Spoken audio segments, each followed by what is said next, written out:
Timnas Indonesia harus bisa mengalahkan Singapura di laga terakhir fase grup A Piala AFF 2026. John Hartman pun diminta untuk tidak kembali bereksperimen dan harus menyiapkan skuad terbaik bila ingin lolos ke semifinal.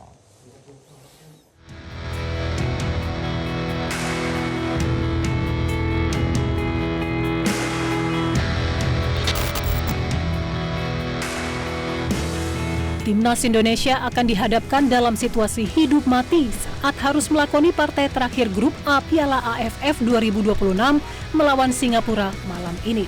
Pertandingan yang bakal digelar di Stadion Jalan Besar Singapura tersebut menjadi kesempatan terakhir bagi skuad Garuda yang wajib membawa pulang 3 poin penuh. Kalah telak 3-0 dari Vietnam pada Senin kemarin membuat Indonesia kini turun ke peringkat 3 dengan koleksi 6 poin atau tertinggal dengan selisih 1 poin dari Vietnam dan Singapura yang berada di atasnya. Maka dari itu, kemenangan jadi harga mati bagi Rizky Ridho CS yang tentu ingin melaju ke semifinal dan tak mau mengulang kegagalan di Piala AFF 2024. Saat itu, Timnas Indonesia yang berada di bawah asuhan Shin Tae-yong gagal lolos dari fase grup karena hanya mampu finish di posisi ketiga klasemen. Skuad Merah Putih yang dibawa tampil di AFF 2024 itu justru kalah di 2 laga terakhir melawan Vietnam dan Filipina dengan skor akhir 1-0. Melihat sejarah buruk tersebut, John Hartman kini dituntut untuk mempersiapkan strategi terbaik dan tak lagi bereksperimen seperti yang ia lakukan saat melawan Vietnam. Publik sepak bola tanah air berharap agar pelatih berusia 51 tahun itu memasang pemain-pemain yang tepat dan sesuai dengan posisinya. Sebut saja Tom Haye yang terlihat lebih efektif saat dipasang sebagai gelandang pengatur tempo permainan ketimbang harus dipaksa bermain sebagai winger seperti saat melawan Vietnam. Maka dari itu apabila akan kembali menerapkan formasi 3-4-3 seperti yang sudah-sudah, Herman lebih baik balik menggunakan para pemain yang bermain di laga perdana melawan Kamboja. Karena terbukti bisa tampil dominan dan membawa kemenangan besar. Apalagi pertandingan melawan Singapura bukanlah sesuatu yang mudah untuk dimenangkan, mengingat The Lions menjadi satu-satunya tim yang mampu menahan imbang pemuncak klasemen grup A Vietnam. Team that's well organised, that's shown in the tournament, they're hard to beat. They don't give up many goals. And there's a collective mentality there, so we know what we're coming into. This is a good opponent, but we know who we are as well. We're a strong team. We have some very experienced players. We have some young players that are hungry, and footballers live for these moments. I mean, it's great to go into a match with everything riding on it, because I think this team, this will be our 4th game together. Apabila bisa mengalahkan Singapura pada Jumat malam ini, maka Timnas Indonesia bisa dipastikan lolos dari grup A sebagai runner-up karena berhasil mengemas 9 poin.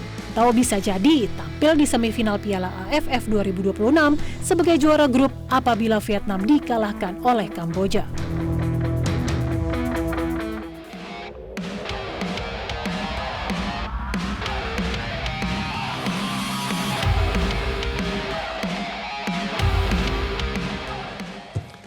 Dan pemirsa, kita akan langsung membahas persiapan dan strategi serta peluang skuad Garuda yang tengah terluka ini untuk tetap bisa menjaga asa menjadi juara Piala AFF 2026. Sudah bergabung sama kami pengamat sepak bola, ada Bung Yusuf Kurniawan. Halo Bung Yuke. Halo Alka, apa kabar? Bung Yuke, siap. Kalah telak 0-3 nih dari Vietnam, ini apa titik lemah yang paling krusial yang harus segera dibenahi oleh Coach Hartman untuk melawan Singapura nanti? Ya, dari sisi konsentrasi, kemudian disiplin transisi, itu yang menjadi PR ya. Ketika kita kemarin dikalahkan oleh Vietnam, terasa sekali kita tidak bisa mengimbangi permainan taktis dari Singapura. Kemudian yang kedua, saya lihat sisi full back kanan kita itu sering sekali diekspos oleh para pemain Vietnam. Ini yang juga menjadi catatan penting bagi John Hartman, bagaimana ketika melawan Singapura, titik-titik lemah itu nggak boleh lagi terekspos ya. Karena ini pertandingan hidup mati, bagaimanapun tactical goal itu menjadi sangat menentukan ya arah permainan kita. Karena kalau menurut saya benar-benar harus dicermati secara seksama sebelum John Hartman memutuskan siapa pemain yang akan diturunkan nanti gitu. Iya.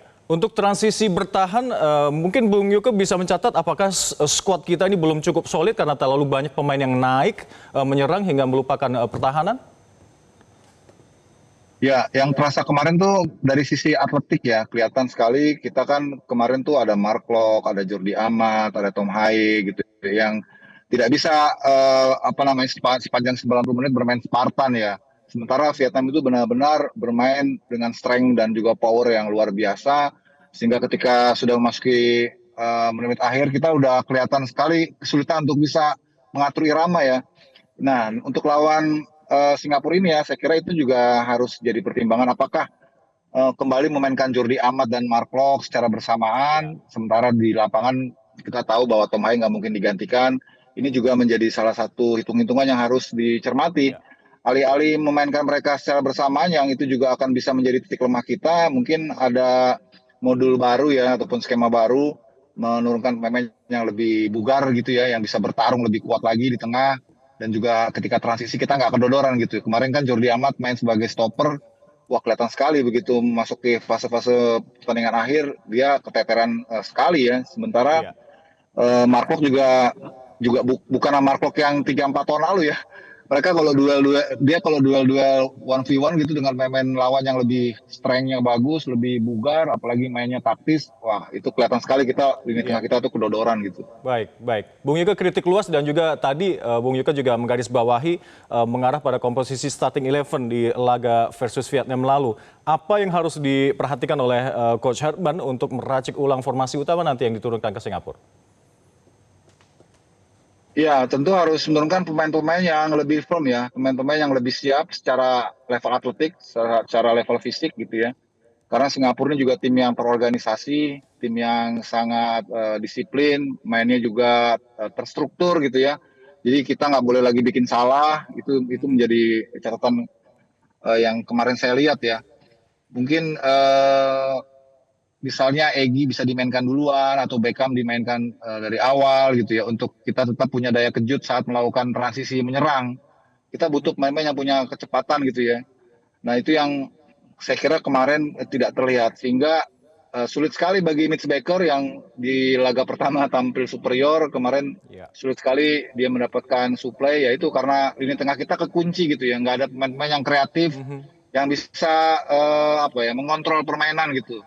Itu yang Mhm. kemarin terlihat gitu. Baik, Itu yang harus baik. saya kira diperbaiki di laga ini. Baik. Bang Yuka, kita tahu Singapura sukses menahan imbang Vietnam 0-0 meski terus ditekan dan juga menghadapi 24 tembakan. Ini kita dihadapkan pada tembok pertahanan Singapura yang solid. Bagaimana trik untuk bisa menghadapi ini? Iya, ini memang selalu menjadi tantangan timnas kita ya kalau menghadapi lawan yang tampil lebih tertutup gitu ya. Kita dituntut untuk bisa lebih kreatif, kita lebih tuntut untuk bisa lebih efektif dalam memainkan bola gitu. Ketika kita tidak punya pemain yang bisa melakukan itu, nah akhirnya mainnya jadi stagnan gitu loh. Makanya kita butuh pemain yang lebih lebih improvisasi, terutama di sektor depan ya. Bagaimana caranya membuat kombinasi play yang baik di ruang-ruang sempit. Pasti kan kalau mereka lawan bermain tertutup, kita harus berani bermain menusuk, bermain tendangan-tendangan dari luar kotak penalti, berharap dengan terjadinya second ball. Karena kalau bermain tetap bermain normal saja gitu, square pass gitu, nggak ada Ya. vertical pass, nggak ada umpan-umpan true pass gitu di ruang-ruang sempit, itu akan sulit. Ini yang memang menjadi tricky ya. Kalau kita memainkan pemain yang kreatif gitu ya, itu juga ada resikonya juga saat kita lost ball, covernya kita itu juga harus cepat. Jadi nggak boleh ada ruang antar ini yang terbuka.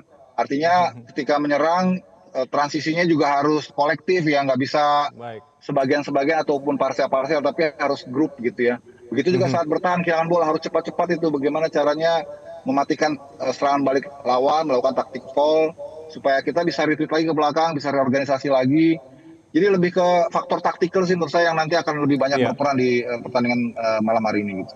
Iya, kita bicara asa untuk bisa menjuari Piala AFF 2026 ini, transformasi radikal apa yang harus dilakukan oleh Coach Herman agar kita tidak menjadi spesialis runner up, Bung? Ini udah sulit ya kalau kita bicara radikal taktikal gitu ya. Karena squad ini kan sudah dibentuk sejak sebulan lalu ya. Artinya Sebulan lalu ya. management suka tidak suka ya harus memaksimalkan pemain-pemain yang ada gitu ya. Harus membuat chemistry yang lebih baik, harus membuat formula yang ampuh gitu ya. Dia sudah bisa mengevaluasi dari laga-laga ketika melawan Timor Leste, melawan Kamboja, melawan Vietnam. Sudah cukup referensi dia sebenarnya untuk mencari formula terbaik. Nggak bisa lagi radikal dalam arti mengubah secara total gitu ya formula yang dia punya. Paling mixing aja, mengkombinasikan bagaimana agresivitas yang kita sudah tunjukkan lawan Timor Leste, kemudian adanya pemain kreatif yang muncul saat ketika melawan Kamboja ya sangat superior. Kita kemarin lawan Kamboja, kita sudah bisa menemukan misalnya Egy yang bisa melakukan koneksi dengan Tom Hai, dengan Mitch Baker. Nah, juga PR saat menghadapi Vietnam. Jadi kan tuh 3 pertandingan yang dia bisa cari komposisi yang tepat ya, yang sekiranya bisa merespon nih tactical approach dari Singapura nanti gitu. Saya nggak tahu persis akan bagaimana komposisi pemain yang akan diturunkan, tapi John Huston saya kira sudah sangat tahu ya apa yang harus dilakukan untuk pertandingan nanti malam gitu. Iya. Pasca 3 laga yang telah kita lalui, semoga Coach Hartman tidak ada lagi eksperimen terhadap formasi yang akan diturunkan nanti. Bung Yuke, terakhir berapa skor prediksi dari Anda? Waduh, berat ini. Kalau buat saya sih nggak penting berapa skor, yang penting menang ya. Mau menang, ugly win juga nggak masalah, yang penting menang. Jangan sampai imbang juga ya? 1-0 lah. 1-0. Iya. Baik, terima kasih. Kita lewat, kita nggak bisa lolos ke semifinal. Baik. Terima kasih Bung Yusuf Kurniawan telah bergabung sama kami atas analisa baik, bersama kami di Metro hari ini. Salam sehat selalu, Bung. Dan pemirsa,